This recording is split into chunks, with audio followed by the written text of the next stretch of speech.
comunidade! Seja muito bem-vindo ao nosso Se Liga Feira. Eu sou a Aninha Pinheiro e aqui a gente conversa sobre histórias que inspiram e os grandes talentos da nossa cidade, né, de Feira de Santana. Hoje a gente vai falar sobre velocidade, foco, evolução.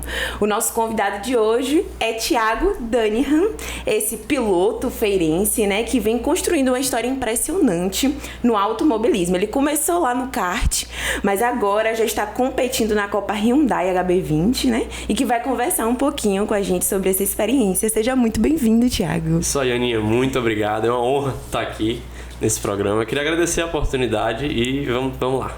Vamos aprender aqui um pouquinho, né, sobre automobilismo. Eu que sou super leiga, mas a gente vai aprendendo juntos, tá? Quem é de casa e não sabe também um pouquinho, o momento é agora. Vamos lá. Vamos começar do começo, Thiago? Com certeza. Quero saber como é que foi, assim, o que te inspirou a começar no automobilismo? Foi lá na infância? Quando foi que tudo isso começou? Olha, lá na infância, eu ganhei de presente do meu pai, eu tinha 3 anos de idade, um macacão do Senna, da Toleman, era azul e branco, as cores que eu uso hoje, inclusive. E acho que aquilo ali já deu um tracinho de, olha, aqui é o teu caminho. E aí, em 2020, eu fui pela primeira vez no kart indoor. Era uma ideia que a minha família teve, o meu pai e minha mãe tiveram pra a gente conseguir se aproximar mais. Porque o meu pai, ele trabalhava muito, tinha uma rotina muito corrida e acabava que eu só encontrava com ele à noite. Sim. Então, esse é um problema que a gente vê hoje na sociedade e para resolver aquilo lá dentro de casa, a gente decidiu pegar o kart e mergulhar nesse esporte. Eu comecei aqui em Feira mesmo, no kart indoor que a gente tinha, e aí a gente foi aproximando a nossa relação. Meu pai, ele era piloto, ele competiu no kart amador, no campeonato capixaba. Nós moramos um ano em Vila Velha, no Espírito Santo. Sim. E eu sempre vi aquele troféu dentro de casa e eu sempre gostava muito. O troféu tinha um kart, então aquilo já me chamava a atenção. E aí começamos treinando, ele sempre ganhava de mim, era muito mais rápido que eu. E aí eu falei, não, eu preciso ser mais rápido que ele. E eu ia treinar no começo para ser mais rápido que o meu pai. Então isso era muito legal. E até que chegou uma hora que eu passei ele, era mais rápido, era melhor que ele. E nós tínhamos uma motinha antiga, uma Vespa, 1987. E a gente decidiu vender essa Vespa para comprar o meu primeiro kart profissional. E foi ali que a gente começou. Comecei em Lauro de Freitas, no cartódromo Ayrton Senna. Fui treinando, decidi correr o Campeonato Baiano no meu primeiro ano. Tinha menos de 2 meses andando de kart, decidi competir. E aí todo fim de semana a gente estava em Salvador, a gente se aproximou bastante, então ele conseguiu cumprir a missão que ele queria cumprir. E graças a Deus eu fui campeão naquele ano. Foi um processo bem interessante, né? Porque você competia ali com seu pai na brincadeira e aí depois veio esse ímpeto, né, de mudar, de falar, não, talvez seja legal fazer isso profissionalmente. Esse interesse aconteceu nesse momento, né, nessa mudança de chave aí com seu pai. No momento que você passou ele a primeira vez, você falou, talvez eu possa ser profissional. Foi assim? Sim. Porque até eu passar ele, a mente, eu tava focado ali, eu preciso ser mais rápido que ele, Depois a mente que eu já era ali um pouco de profissional, né? Sim, depois que eu passei, tá, e agora? Pra onde é que eu vou? E aí eu lembro que a gente até procurou campeonatos, corridas pra gente fazer aqui em Feira, mas não achava. Só em Salvador, e aí ficava meio difícil a questão da logística e tal. Sim. E aí a gente decidiu vender a moto e comprar esse kart, né? Pra se jogar mesmo. Sua ascensão no kart foi muito rápida, né? Talvez já tenha aí um pouco dessa genética vindo do seu pai. E você é bicampeão baiano de kart, não é isso?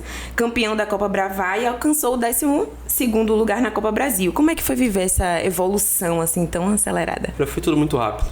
Foi tudo bem rápido. Eu comecei em 2023 no kart profissional e fui campeão 23, fui campeão 24 do Baiano. Ano passado, 2025, eu fui vice-campeão. Sim. Bati na trave ali, mas foi muito intenso. Todo fim de semana a gente ia pro cartódromo em Salvador treinar. Era uma logística bem puxada. Pensa, você passar o ano todo acordando cedo num domingo, acordando cedo num sábado. Então isso era algo bem difícil. Exigia bastante. Mas tinha um objetivo, tinha uma meta, tinha uma rota e a gente seguiu. Era um sonho e quem quer realizar um sonho, eu acho que tem que correr atrás, né? Então foi tudo muito rápido, tudo muito intenso. Mas vale a pena. Olhando de hoje, vale muito a pena. Eu costumo falar que sonho, né? É diferente você sonhar e sonhar só aqui sentado, né?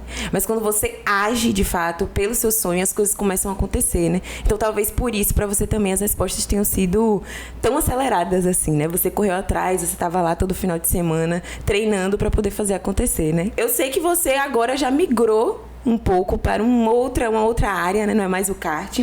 E aí, o que pesou nessa situação, né? Para você poder mudar, sair do kart e ir para o carro de turismo? Eu lembro que na primeira vez que eu cheguei no autódromo, eu encontrei com o Diogo Moscato.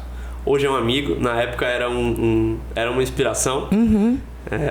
Ele era o único piloto em atividade no automobilismo. Correu de NASCAR, hoje está na Copa Truck. Então ele era uma inspiração para mim, por ser o único do nosso estado, né? O único até do Nordeste, se a gente for olhar. Mas eu lembro que a gente conversando, eu falei, olha, um dia a gente se vê na Stock Car. Foi meu primeiro dia no kartódromo e desde o começo eu sabia onde eu queria chegar. E eu quero chegar na Stock Car, é uma meta que eu tracei. E eu sempre trabalhei para isso, sabe? Não era só para ser campeão do baiano. É que eu acho que o piloto, ou o atleta, ou qualquer pessoa, a gente tem que olhar sempre para a próxima curva. Não adianta eu estar aqui ainda na reta antes da primeira volta, já olhando para a última volta. Tem que olhar para a primeira, depois para a segunda, para a terceira e caminhando, né? De degrau em degrau. Mas a gente tem que ter uma rota, sabe? Tem que ter um destino, não um destino final, mas um principal. E acho que depois que a gente chega no principal, a gente aumenta e vai assim que a gente cresce. Sim. Mas eu sempre quis chegar na Stock Car, é o meu sonho, é o meu objetivo. É uma das únicas coisas que eu acordo pensando assim, falo, olha, eu preciso fazer isso porque eu quero estar lá. Então, a HB20, ela meio que surgiu assim, foi um milagre, sabe? Eu pretendia ainda fazer o ano de 2026 no kart. Sim. Porque eu só tive 3 anos no kart. Um piloto profissional, ele começa com 6 anos de idade, eu comecei com 15. Então, eu saía muito na desvantagem. E em dezembro de 2025...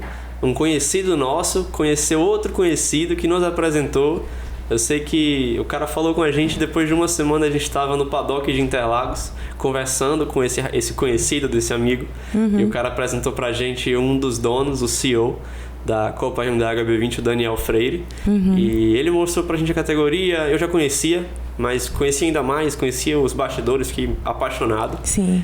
E a gente decidiu, olha, vamos tentar correr no ano que vem. Porque o principal não defeito, mas a principal dificuldade do automobilismo é que é muito caro. Então a gente assinou um termo de intenção, olha, eu quero correr, vou fazer de tudo para correr, e entramos na fila de espera. Nisso o tempo foi passando, essa conversa foi na primeira semana de dezembro. Eu tinha acabado de sair da final do Baiano aqui e a gente voltou pra feira, pegou as roupas, voltou para o aeroporto e foi embora. No dia 9 de fevereiro saiu a vaga.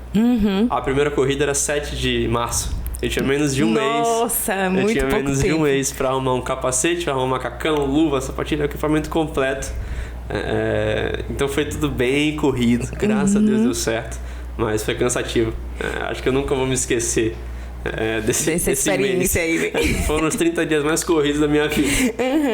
Eu vou te perguntar 2 coisas. A primeira delas é como é que foi esse processo desse um mês, né? Tipo assim, você tinha que pegar tudo isso, fazer tudo isso. Como é que foi? Tipo assim, pra você conseguir tudo, né? Porque como você falou, correria, né? E também acaba que envolve muitas coisas, né? Então, eu queria que você falasse um pouquinho desse mês, um pouquinho mais.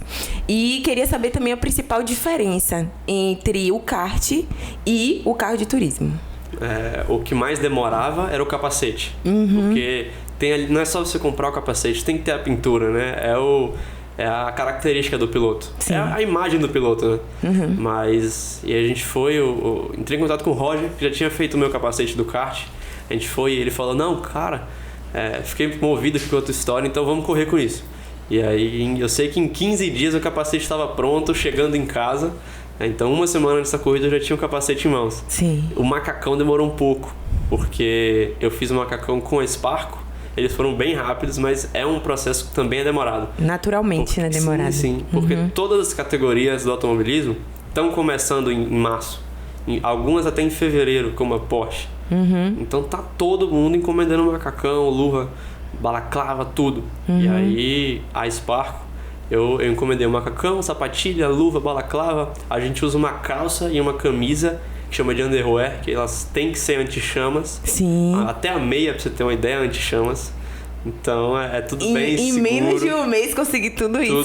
Tudo isso, é. E a principal diferença aí do kart pro carro um carro comum, né? No kart, a gente não tem a suspensão. No carro a gente tem. Essa é a principal diferença. Sim. Claro que muda o peso. O HB20 é 9 vezes mais pesado do que o kart.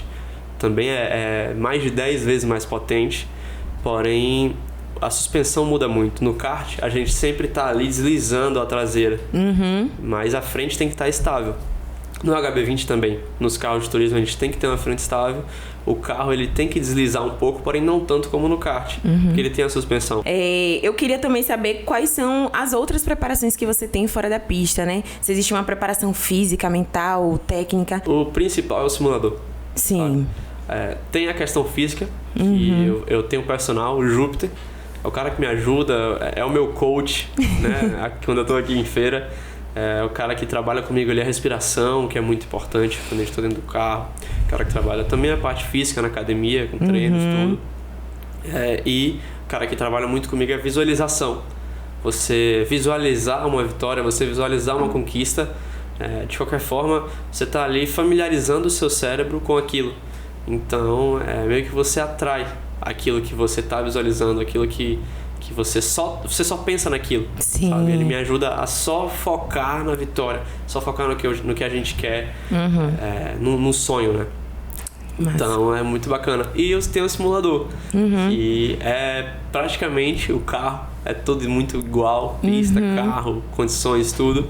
Mas a diferença é que a gente não tem tanto esforço físico quanto a gente tem no carro. No simulador a gente trabalha as pernas, por conta dos pedais, e as mãos. Mas não... O peso do carro, por exemplo, não tem, né? A gente não sente. E a principal dificuldade dentro do carro é que muitas vezes, em Campo Grande, por exemplo, a gente botou um termômetro dentro do carro e estava 50 graus, quase 60. Então é muito quente dentro do carro. A gente soa muito, desconcentra muito. Então, Campo Grande, que foi a primeira etapa, eu senti muito essa dificuldade assim, física. Sim. Já para Santa Cruz do Sul, foi a segunda etapa, agora na segunda semana de abril. Já não senti tanto, porque lá é mais friozinho e tal. E a gente já vinha se preparando com esse calor, né? Acostumando o corpo a receber esse calor. Sim. Eu ia treinando no simulador, eu fechava as janelas todas para o quarto ficar quente. E com o esforço que a gente faz, ia suando muito. Então, meio que acostumava, né, o cérebro a passar pelas condições que eu ia passar no carro. E aí eu queria saber se essas competições, elas são transmitidas. Porque aí quem tá em casa, quem gostar, né, pode acompanhar você aí nessa próxima competição. São transmitidas sim, tá? Passam no canal da Rede TV, em TV aberta. Também passa no portal High Speed TV e no próprio canal da Hyundai do Brasil, lá no YouTube. Pronto, então com certeza o pessoal de casa, eu também vou querer muito poder acompanhar. Eu acho que eu nunca acompanhei, nunca assisti, né, uma corrida assim, então acho que ia ser muito interessante a experiência. Com certeza, conto com a torcida aí. Com certeza. Você compete agora na Copa Hyundai HB20, né, que a gente já estava conversando sobre isso. E para quem tá em casa, né, para quem não conhece, como é que funciona esse tipo de competição? Olha, a Copa Hyundai HB20 é a categoria monomarca, ou seja, só uma marca, só o HB20, que corre aqui no país. E nós temos um HB20 de rua, em que a gente põe um motor mais potente, o câmbio é diferente, é o AT de 6 marchas, já é ali na borboleta, diferente dos carros de rua que a gente tem. É um motor de 160 cavalos, não é muito forte, mas é o suficiente ali para um carro de corrida, porque ele é bem leve. Dentro do carro ele não tem nada, é só o volante e o banco. Sim. E são 40 carros, divididos por 4 categorias. Nós temos a Pro, que são os profissionais, temos a Elite, que é a minha categoria, temos a Super e a Feminina, que são 2 categorias que disputam ali no mesmo grid.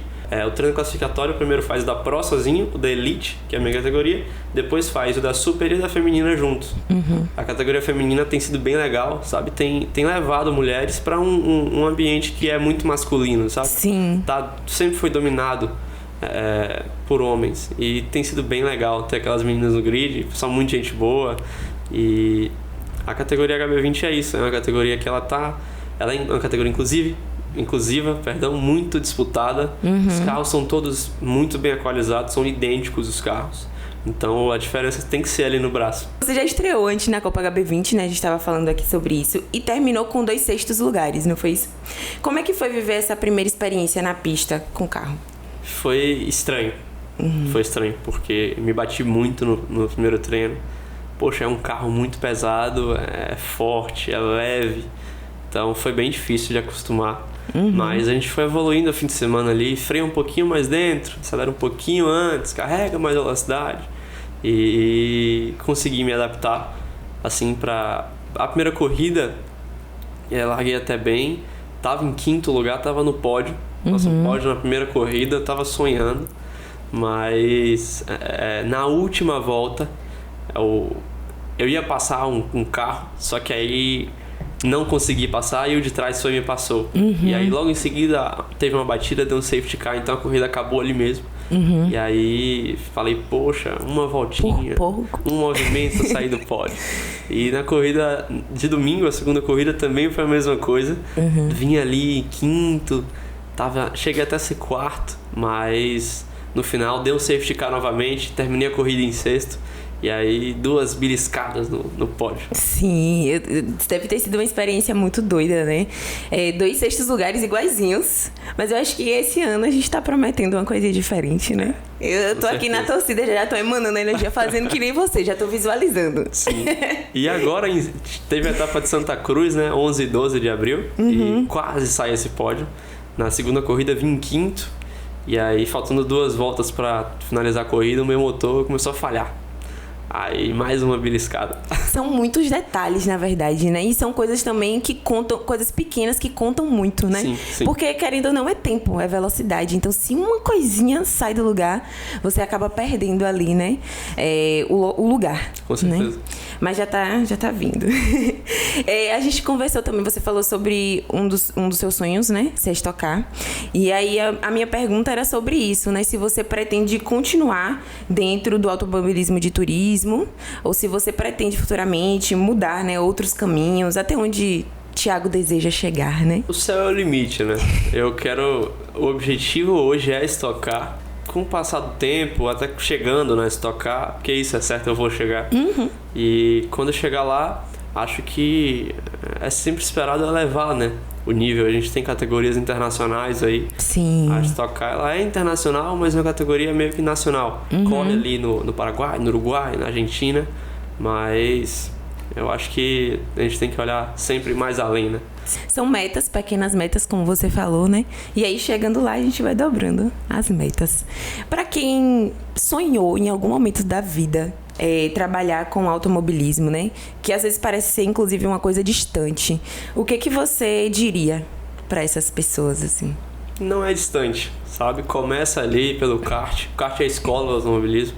Não adianta um piloto milionário chegar, começar a andar de carro, investir. Ele vai aprender, mas o piloto que está saindo do kart vai aprender 10 vezes mais rápido do que ele. Então começa ali pelo kart, tá? Vai treinando, vai crescendo, vai evoluindo e vai trabalhando muito mais que os outros. Conta pra gente, Thiago, qual foi a sua maior dificuldade, né, nesse processo do automobilismo? Olha, sem sombra de dúvidas, foi a questão financeira. Porque a gente não tinha condições de estar ali, mas graças a Deus, graças à população ferense mesmo, a cidade abraçou. A cidade abraçou completamente, as empresas vieram, entraram em contato, a gente fechou ali patrocínios e que viabilizaram, né, a gente estar ali. Então, não só a Feira de Santana abraçou esse projeto, mas também a gente tem a Ibratim de Maceió, tem fábrica em São Paulo, a ESAF e a Ecoteto, que são ali do sul do país, Santa Catarina, São Paulo. Então, não só a Feira de Santana, com a DR Autoparts, a Estação 1 e a CSO abraçaram, mas também a Ibratim, a Ecoteto, a ESAF Clares. Então, foi muito especial para mim, sabe? Até o pessoal da Global Juntas também, do Rio Grande do Sul, tava ali com a gente. Então, foi muito importante, assim, sabe? Ver que esse projeto, ele tá sendo abraçado. E não é só um sonho, né? Graças a esse pessoal, a gente tá tirando isso do papel. Sim, pensar que também a gente precisa disso, né? Tanto pensando em cultura quanto em esporte, né? Ter apoios, ter patrocinadores é importantíssimo para que tudo isso aconteça, né? Para que você possa representar a sua cidade em outros lugares, levar o nome de feira para outros lugares. Então, eu sempre gosto de reforçar essa importância, né? De que as pessoas, elas abracem, né? Os nossos sonhos, mas também pensando que a gente está levando o nome da nossa cidade para outros lugares e que isso é realmente importantíssimo. Você também chegou a comentar sobre a etapa de Santa Cruz. Você podia comentar aqui um pouquinho, né? Contar pra gente como é que foi esse processo. Foi uma experiência bem divertida, bem diferente. Sim. Foi uma etapa que eu tive muito problema com o carro. Logo na quinta-feira a gente já viu que o carro ele não estava balanceado. E na sexta-feira a gente colocou o carro na balança e ele estava... A roda dianteira direita, ele tinha 80 quilos a mais que a esquerda. Então estava muito diferente. Isso estava deixando o carro muito desbalanceado, estava um carro lento. E acabou que a gente resolveu isso pro sábado, só que logo na tomada de tempo, ali o treino que a gente tem para definir o grid das corridas, eu acabei forçando demais o carro, que ainda estava um pouco desbalanceado. Acabou saindo ele da pista e furou o pneu dianteiro direito. E aí não consegui dar nenhuma volta, então larguei de último. Mas na primeira corrida a gente deixou o carro ali mais preso, porque como ele estava desbalanceado, escorregava muito. A gente prendeu mais na libragem do pneu, e aí era um carro mais seguro. Consegui subir ali algumas posições, pulei para sétimo. Ainda não era o que eu queria, queria pelo menos um pódio ali, tá entre os 5, mas não deu. Sim. No sábado. E aí largamos na corrida de domingo de último novamente. Consegui passar 4 carros logo na largada. Depois passei mais um e estava em quinto na minha categoria. Já era um resultado legal. Só que aí me mantive ali da terceira volta até a antepenúltima volta. Quando, faltando 2 voltas, o motor falhou. E aí acabei perdendo o pódio, tive que abandonar a corrida. Então foi bem frustrante. Mas... vamos pra cima, né? Não adianta ficar pensando, ficar se debatendo, ficar triste pelo que aconteceu. Vamos erguer a cabeça e foco total agora em Cascavel. Com certeza. São quantos carros que geralmente largam? São 40 carros. 40 carros, né? Nossa, são muitos carros. São. Eu também fiquei curiosa pensando na questão da segurança, né? Porque, querendo ou não, é um esporte complicadíssimo. As pessoas devem morrer de medo, né? Sim. Quando a gente fala sobre isso. Como é que é essa preparação de segurança, né? Para as competições? Olha, como a gente conversou, todo o equipamento que a gente usa é anti-chamas. Sim. Com exceção da luva, né? E do capacete, claro. Mas até debaixo do capacete a gente tem a balaclava que a gente usa, que é anti-chamas. O carro ele é muito seguro. Como é um carro de corrida, ele é mais leve ali. Alguns carros nem são de chapa, alguns são de fibra de vidro. Então tem que ser mais seguros ainda. Então, assim, a gente tem também um equipamento que chama de Hans. É um colar que a gente põe, que ele prende aqui, o cinto passa por cima, aperta, e ele prende no capacete, 2 alcinhas, porque quando o carro bate, o cinto segura o seu corpo, mas não segura a cabeça. Esse equipamento segura, entendeu? Então, quando você bate, a cabeça não vai pra frente, o capacete fica parado aqui. Então, tudo ali é pensado não só na performance, porque não adianta você ter carro muito rápido e não ter segurança. Então tudo ali é pensado na segurança. Sim, sim. Chegou a hora do Se Liga na Missão. E nesse momento, Thiago, só para você entender, é o momento que a gente traz uma missão para o nosso convidado. E a sua missão, a missão de hoje, é dentro do cockpit, né? Para quem não sabe, cockpit é basicamente o lugar do piloto, né? Ali dentro do carro, onde tudo acontece durante a corrida. E aí, eu quero saber o que você vai me dizer, o que passa na sua cabeça nas seguintes situações. Pode ser? Vamos lá. Pronto. Luz vermelha acesa antes da largada. Ultrapassar o primeiro carro. Primeira curva com todo mundo junto. Ficar vivo. Momento de ultrapassagem. Foco. Última volta. Bandeirada. Bandeirada final. Bandeirada final. Eu queria muito agradecer a sua presença hoje. Foi muito massa conversar com você. É inspirador ver o seu trabalho. Eu espero que você consiga conquistar, né? Tudo que você deseja. Espero lhe ver na Stock Car futuramente também. E eu espero também que você aí de casa continue acompanhando, né, Thiago? E é isso. Foi um prazer conversar com você. Muito obrigada, viu? Foi um prazer. Muito obrigado, Aninha. Muito obrigado aqui a esse programa, a esse grupo. É muito especial pra mim. E queria agradecer mesmo, de coração. É uma honra estar aqui com vocês. E você aí de casa que nos acompanhou até aqui. Até semana que vem. Muito obrigada.